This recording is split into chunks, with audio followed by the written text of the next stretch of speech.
কেমন আছো সবাই? আজকে আমরা শুরু করতে চলেছি WBPSC এটি রিক্রুটমেন্ট সিরিজের 3 নম্বর ভিডিও। এই ভিডিওর প্রথম যে প্রশ্নটা আছে সেটা হলো 25 নম্বর দাগ, when NPN transistor is used as an amplifier. চারটে অপশন দেওয়া আছে: electrons move from base to collector, electrons move from emitter to base, holes move from emitter to base, holes move from base to emitter. দেখো, এটা ট্রানজিস্টারের basic concept থেকেই আমরা বলতে পারি NPN transistor যদি হয় তাহলে এক্ষেত্রে electrons move from emitter to base. তাহলে এখানে যে অপশনটা ঠিক হবে সেটা হলো অপশন বি। এরপরে আছে 26 নম্বর দাগ, if delta U and delta W represent the increase in internal energy and work done by the system respectively in a thermodynamical process, which of the following is true? দেখো 26 নম্বর দাগটা দেখা যাক। দেখো, আমরা first law of thermodynamics থেকে জানি যে delta Q এটা ইকুয়াল টু হয় delta U plus delta W. এটা হলো ইন্টারনাল এনার্জি ইনক্রিজ, এটা হলো ওয়ার্ক ডান। অ্যাডিয়াবেটিক প্রসেস হলে ডেল্টা কিউ এটা ইকুয়াল টু হয়ে যাবে 0। তাহলে এখান থেকে আমরা বলতে পারবো ডেল্টা ইউ এটা ইকুয়াল টু হয়ে যাবে মাইনাস ডেল্টা ডাব্লিউ। তাহলে এখানে যে অপশনটা ঠিক হবে সেটা হলো option A, delta U equal to minus delta W in an adiabatic process. দেখো, এরপরে 27 নম্বর দাগ। 27 নম্বর দাগে আছে, এ গান fires bullets each of mass 1 gram with velocity of 10 meter per second by exerting a constant force of magnitude 5 gram weight when the number of bullets fired per second। এখানে একটা বন্দুক থেকে বুলেট ছোড়া হচ্ছে 1 গ্রাম মাসের 10 মিটার পার সেকেন্ড ভেলোসিটি নিয়ে। তাহলে exerted force যেটা হবে সেটা হবে এফ সমান এম ইন্টু ডিভি ডিটি। এখানে এম বলা আছে 1 গ্রাম, কেজিতে কনভার্ট করে দিলে 10 to the power minus 3। Velocity change per সেকেন্ডে যদি হয় তাহলে সেটা হয়ে যাবে 10 মাইনাস 0 ডিভাইডেড বাই 1। এখানে যদি এন নাম্বারস অফ বুলেটস যদি ছোড়া হয় পার সেকেন্ডে তাহলে এর সঙ্গে একটা এন জাস্ট গুণ হয়ে যাবে। তাহলে এন গুণ করে দিলে আমরা পেয়ে যাব এটা ইকুয়াল টু আমরা পেয়ে যাব 5 গ্রাম ওয়েট। 5 গ্রাম ওয়েটটাকে আমরা যদি কেজি ওয়েটে কনভার্ট করি তাহলে এটা হয়ে যাবে 5 ডিভাইডেড বাই 1000 ইন্টু 10, এত নিউটন হবে। এটা ইকুয়াল টু হবে n into 10 to the power minus 3 into 10। তাহলে এখান থেকে হয়ে যাবে, দেখো এটা ক্যান্সেল আউট হয়ে যাবে, এটা ক্যান্সেল আউট হয়ে যাবে। তাহলে n ইকুয়াল টু হয়ে যাবে 5। তাহলে উত্তর যেটা হবে সেটা হবে 27 নাম্বার বি। এরপর আসছে number 28, heat cannot flow by itself from a body at lower temperature to a body at higher temperature is a statement or consequence of. দেখো, এটা আমরা জানি এটা হলো সেকেন্ড ল অফ থার্মোডাইনামিক্সের ক্লসিয়াস স্টেটমেন্ট। হিট একটা ঠান্ডা বডি থেকে একটা গরম বডিতে উইদাউট এনি এক্সটার্নাল ওয়ার্ক সেটা যেতে পারবে না। তাহলে এখানে যেটা ঠিক হবে সেটা হলো অপশন বি। এরপরে দেখো আছে 29, during an adiabatic process the cube of pressure is found to be inversely proportional to the 4th power of volume, then the ratio of specific heat. দেখো, এই অঙ্কটা করা যাক। 29 দেওয়া আছে প্রেসার এটা ইনভার্সলি প্রপোর্শনাল টু বলা আছে ভলিউমের 4th পাওয়ার। তাহলে পি এটা প্রপোর্শনাল টু আমরা লিখলাম 1 by V to the power 4। এখান থেকে দেখো আমরা লিখতে পারবো P V to the power, এখানে দেওয়া আছে প্রেসারের কিউব, পি কিউব এটা প্রপোর্শনাল টু আছে 1 by V to the power 4। তাহলে এখান থেকে আমরা লিখতে পারবো P cube into V to the power 4 এটা ইকুয়াল টু সাম কনস্ট্যান্ট। তাহলে এখান থেকে আমরা লিখতে পারবো P into V to the power 4 divided by 3 এটা ইকুয়াল টু হয়ে যাবে সাম কনস্ট্যান্ট, এটা আর একটা যে কোনো কনস্ট্যান্ট, সাপোজ ধরলাম K1। অ্যাডিয়াবেটিক প্রসেসের ক্ষেত্রে আমার সমীকরণটা ছিল P V to the power gamma এটা ইকুয়াল টু কনস্ট্যান্ট হবে। তাহলে এখান থেকে আমরা দেখতে পাচ্ছি গামা এটার ভ্যালু হয়ে যাবে 4 ডিভাইডেড বাই 3। তাহলে এখানে যে অপশনটা ঠিক হবে সেটা হলো 4 ডিভাইডেড বাই 3 মানে 1.33 এটা। তাহলে এটা হয়ে যাবে অপশন বি। এরপরে আসছে 30 নম্বর দাগ, the fringe width of Young double slit experiment increases when. দেখো, ইয়াংস ডাবল স্লিট এক্সপেরিমেন্টের ফ্রিঞ্জ উইডথ যেটা তার ফর্মুলা আমরা দেখেছি বিটা এটা ইকুয়াল টু হয় lambda into capital D by small D, যেখানে ল্যামডাটা হলো ইনসিডেন্ট লাইটের ওয়েভলেন্থ। তাহলে এখানে ল্যামডা যদি বাড়ানো হয় তাহলে বিটাটা ইনক্রিজ করবে। তাহলে আমরা বাকি অপশনগুলো না দেখে আমরা বলে দিতে পারবো যে উইডথ ইনক্রিজ করবে যখন ওয়েভলেন্থ ইনক্রিজ করে। তাহলে এই ক্ষেত্রে যেটা ঠিক হবে সেটা হবে অপশন এ। এবার আসছি question 31, a monkey of mass 20 kg is holding a rope hanging from a rigid support. The rope will not break when a mass of 25 kg is suspended from it, but it will break if the mass exceeds 25 kg. The maximum acceleration with which the monkey can climb up along the rope is. দেখো এখানে দেওয়া আছে এরকম, এটা হলো 31।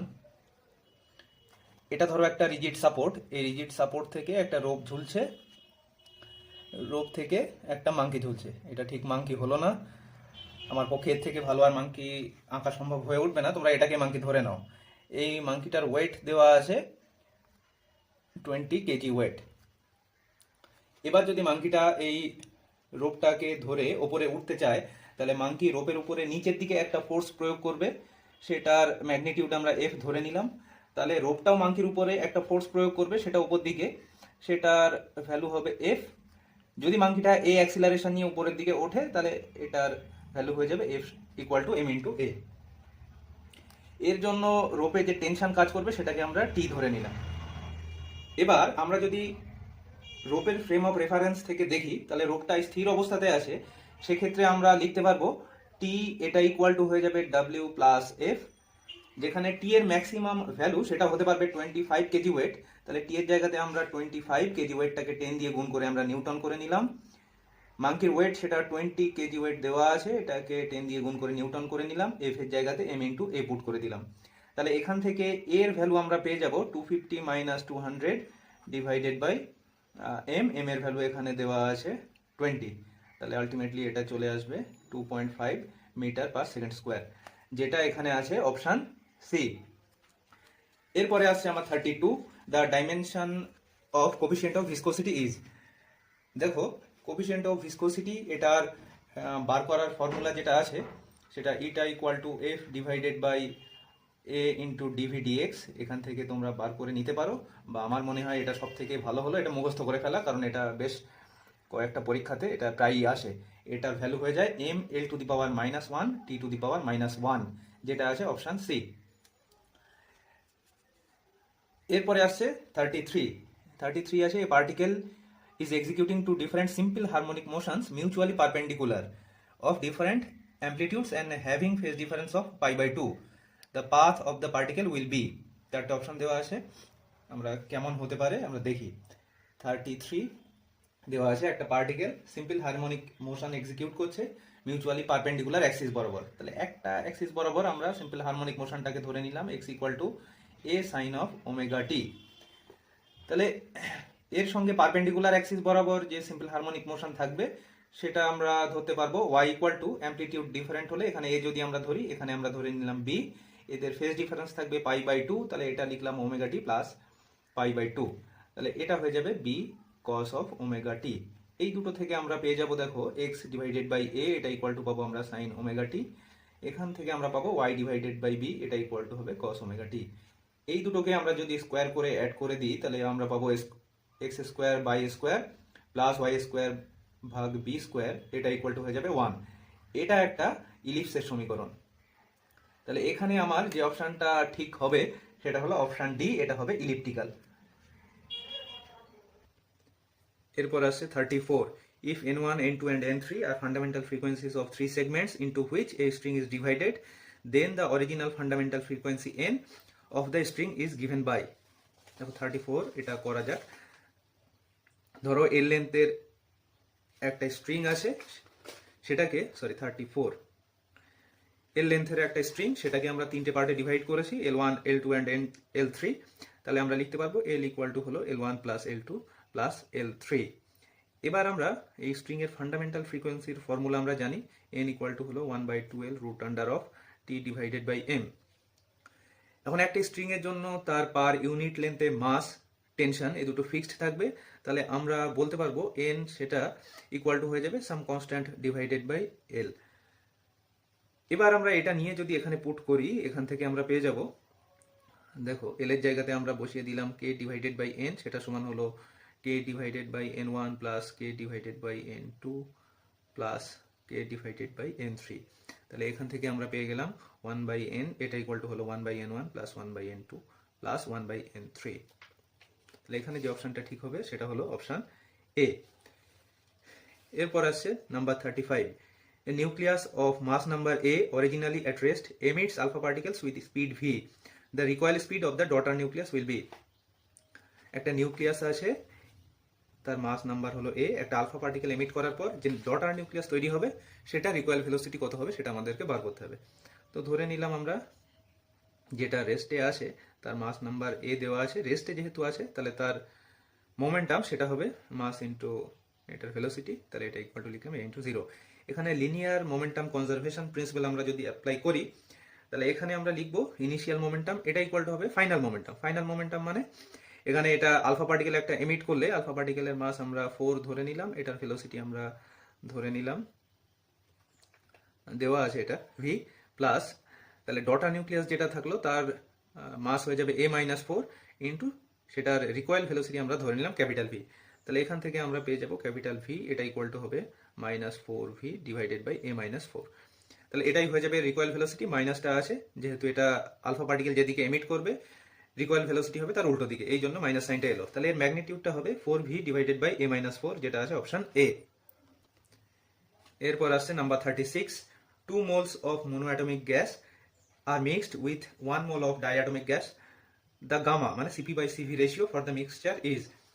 দেখো এটা নানা রকম ভাবে করা যায়, তো একটা আমরা এখানে করে দেখি যে মিক্সচার গ্যাস মিক্সচার যদি হয় তাহলে সেখানে সিভি মিক্সচারের সিভি সেটা হয়ে যায় sum over X I into CV I. এক্সআইটা হলো প্রথম যে গ্যাসটা মেশানো হচ্ছে তার মোল ফ্র্যাকশন, সিভিটা হলো সেটার স্পেসিফিক হিট। তাহলে এইভাবে আমরা যদি করি তাহলে প্রথমে আমার 2 moles অফ মোনোঅ্যাটমিক গ্যাস নেওয়া হয়েছে, তাহলে এটার মোল ফ্র্যাকশন হয়ে যাবে, মোট হলো 2 moles of monoatomic gas 1 mole of diatomic gas, তাহলে এটার মোল ফ্র্যাকশন হবে 2 ডিভাইডেড বাই 2 প্লাস 1। এটার সিভি হয়ে যায় মোনোঅ্যাটমিক গ্যাসের ক্ষেত্রে সেটা হয় 3/2r।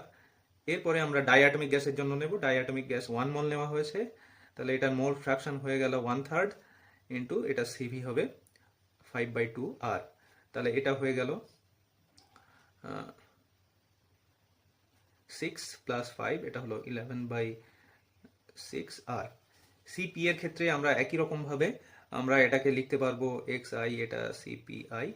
তাহলে এটার ক্ষেত্রে হয়ে যাবে প্রথমে এটা মোল ফ্র্যাকশন 2/3 ইন্টু মোনোঅ্যাটমিক গ্যাসের ক্ষেত্রে এটা সিপি সেটা হয়ে যাবে 5/2r প্লাস ডাইঅ্যাটমিক গ্যাসের ক্ষেত্রে মোল ফ্র্যাকশন 1/3 ইন্টু এটার সিপি সেটা হয়ে যাবে 7/2r। তাহলে এটা করলে আলটিমেটলি আমরা পেয়ে যাব 17 ডিভাইডেড বাই 6r। তাহলে গামা এটা মানে হলো সিপি ডিভাইডেড বাই সিভি, এটা ইকুয়াল টু হয়ে যাবে 17 ডিভাইডেড বাই 11, তার মানে এটা নিয়ারলি ইকুয়াল টু চলে আসবে 1.54 মতো হচ্ছে, তার মানে এই অপশনটাই ঠিক হবে আর কি, 36 বি। আজ তাহলে এই অবধি থাক, ধন্যবাদ।